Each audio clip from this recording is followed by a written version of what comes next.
Assalamualaikum warahmatullahi wabarakatuh. Perkenalkan, nama saya Vivi Handayani dari kelas PAI 3C absen 40. Saya kali ini akan memaparkan tentang strategi pembelajaran tematik yang saya tulis di RPP saya. Selamat menyaksikan. Assalamualaikum warahmatullahi wabarakatuh.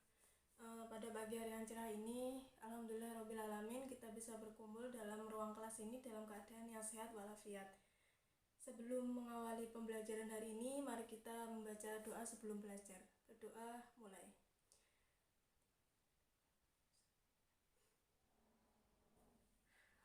Amin ya rabbal alamin. Berdoa selesai. Pada pagi hari ini kita akan belajar tentang akidah. Kita buka halaman 2, yaitu tentang tema pencerminan mengimani kitab-kitab Allah. Yaitu sebelumnya saya mau tanya, ada berapa sih kitab yang wajib kita imani?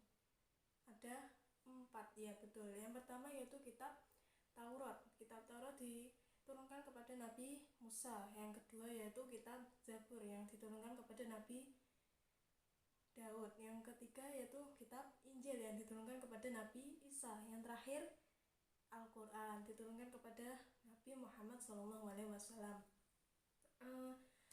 Saya di sini akan menjelaskan sedikit tentang itu tadi, pencerminan iman terhadap kitab-kitab Allah Subhanahu wa taala. Yang pertama yang akan kita bahas adalah tentang pengertian iman kepada kitab-kitab Allah Subhanahu wa taala. Iman itu apa sih? Iman itu kan meyakini dan percaya. Berarti iman kepada kitab Allah itu yaitu meyakini dengan sepenuh hati bahwa kitab suci yang diturunkan Allah itu untuk menyempurnakan kitab-kitab sebelumnya. Dan iman kepada kitab Allah itu hukumnya wajib. Yang iman yang dimaksud di sini yaitu mempercayai dengan sepenuh hati bahwa kitab suci Al-Quran yang diturunkan kepada Nabi Muhammad itu untuk disampaikan kepada seluruh umat manusia. Dan yang kedua yaitu tentang apa saja sih fungsi iman kepada Allah Subhanahu wa taala. Yang pertama, fungsi iman kepada Allah Subhanahu wa taala itu yaitu supaya mendapatkan petunjuk hidup. Yang kedua, mendapatkan hikmah dan pengajaran masa lalu. Terus yang ketiga yaitu mendapatkan ilmu pengetahuan. Yang keempat, mendapatkan ajaran tentang pengetahuan tentang hari akhir. Yang kelima yaitu mendapatkan hidayah dan cahaya kehidupan. Dan yang terakhir, materi yang terakhir yaitu tentang perilaku iman terhadap kitab-kitab Allah Subhanahu wa taala. Perilaku itu contoh yang bisa kita lakukan dalam kehidupan sehari-hari. Contohnya yaitu membaca Al-Quran dengan disiplin. Contohnya selesai sholat 5 waktu kita bisa membaca surah-surah pendek, terus surah pilihan seperti Yasin, Al-Mulk, Al-Waqiah, dan Ar-Rahman, dan lain-lain. Lalu yang kedua yaitu mentadaburi ayat-ayat Al-Quran. Mentadaburi ayat-ayat Al-Quran itu setidaknya kalian itu paham tentang arti ayat yang telah kalian baca. Maupun 1 atau 2 ayat itu kalian harus pahami dan mengerti artinya itu apa, supaya kalian bisa merealisasikan ke dalam kehidupan sehari-hari kalian. Jadi kalian tahu kalau ayat ini tuh maksudnya seperti ini, tuh menjelaskan tentang ini, begitu. Terus yang ketiga yaitu setelah mentadaburi ayat-ayat, terus harus dibarengi dengan pengalaman. Pengalaman yang saya maksud di sini yaitu tentang pengalaman Al-Quran dijadikan sebagai petunjuk hidup, yaitu menjauhi segala larangan-larangan yang telah dilarang oleh Allah Subhanahu wa taala dan melaksanakan perintah yang telah diperintahkan oleh Allah Subhanahu wa taala. Dan yang terakhir yaitu mendirikan sholat, menyayangi anak yatim, mentaati orang tua, bersedekah, tolong menolong, dan lain-lain. Pokoknya perilaku yang dicontohkan dalam Al-Quran. Itulah perilaku yang konkret yang dilakukan dalam kehidupan sehari-hari. Mungkin sampai sini ada yang ditanyakan atau masih bingung dengan penjelasan saya hari ini. Jika ada yang ditanyakan, nanti bisa tanya saya langsung di meja saya. Maksudnya meja yang di kelas ini. Nah, mungkin cukup sekian dulu materi yang saya jelaskan pagi hari ini. Jika ada kurang lebihnya, saya mohon maaf. Karena saya manusia yang tidak luput dari dosa, mesti banyak kesalahan-kesalahan. Untuk mengakhiri pelajaran hari ini, mari kita membaca Alhamdulillah bersama. Alhamdulillahirrabbilalamin.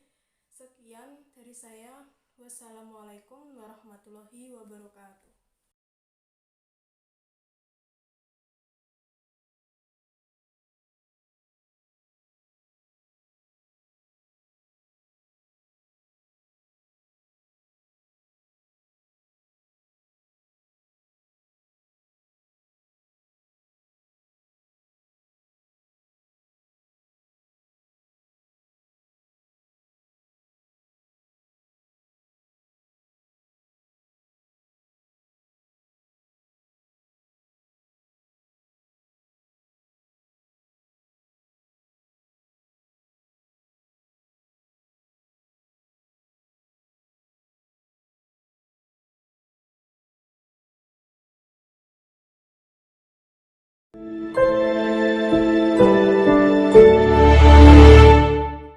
Ketika usia beliau mendekati 40 tahun, beliau telah banyak merenungi keadaan kaumnya dan menyadari banyak keadaan kaumnya tidak sejalan dengan kebenaran. Beliau pun mulai sering uzlah atau mengasingkan diri dari kaumnya. Beliau biasa bertahanut di Gua Hiro yang terletak di Jabal Nur dengan membawa bekal air dan roti gandum. Gua Hiro merupakan gua kecil yang berukuran lebar 1,75 hasta dan panjang 4 hasta dengan ukuran zirah hadid atau ukuran hasta dari besi. Ketika usia beliau genap 40 tahun, tanda-tanda kenabian semakin nampak dan bersinar. Di antaranya ada sebuah batu di Mekah yang mengucapkan salam kepada beliau. Beliau Shallallahu Alaihi Wasallam bersabda, "Sungguh, aku mengetahui sebuah batu di Mekah yang mengucapkan salam kepadaku sebelum aku diutus menjadi nabi, dan aku masih mengenalkan sampai sekarang." Hadis riwayat Muslim nomor 2277. Kemudian di antara tanda lainnya adalah mimpi-mimpi beliau semakin jelas yang disebut dengan ru'ya asyaliha atau ru'ya asyadikoh. Dan ini merupakan salah satu tanda kenabian. Rasulullah Shallallahu Alaihi Wasallam bersabda, mimpi yang benar adalah salah satu dari 46 tanda kenabian. Hadis riwayat Muslim nomor 2263. Ibnu Hajar al-Asqalani mengatakan, Al-Baihaqi mengisahkan bahwa masa ru'ya asyaliha berlangsung selama 6 bulan. Berdasarkan hal ini, maka permulaan kenabian dengan adanya ru'ya asyaliha terjadi pada bulan kelahiran beliau, yaitu Rabiul Awal, setelah beliau genap 40 tahun. Sedangkan wahyu dalam kondisi terjaga terjadi pada bulan Ramadan. Fathul Bari. Ketika uzlah beliau memasuki tahun ketiga, tepatnya di bulan Ramadan, Allah Ta'ala menakdirkan ketika itu turun wahyu pertama kepada beliau dan diangkatnya beliau menjadi nabi. Malaikat Jibril turun kepadanya dengan membawa wahyu pertama. Yang pertama kali turun adalah surat Al-Alaq ayat 1-5. Sampai 5. Itulah wahyu pertama yang diturunkan kepada Nabi Muhammad melalui perantara Jibril. Allah telah mengangkat Nabi Muhammad sebagai Rasulnya. Saat itulah dimulai tugas besar Nabi Muhammad yang mulia untuk membimbing umat manusia dalam agama Islam dimulai. Terima kasih yang sebesar-besarnya telah melihat video saya hari ini. Apabila ada kurang lebihnya, saya mohon maaf yang sebesar-besarnya. Saya manusia biasa yang tak luput dari dosa. Jika ada kata-kata saya yang menyindir, mohon dimaafkan. Ya, mungkin sedikit yang bisa saya sampaikan, semoga bermanfaat bagi diri saya sendiri dan juga yang menonton.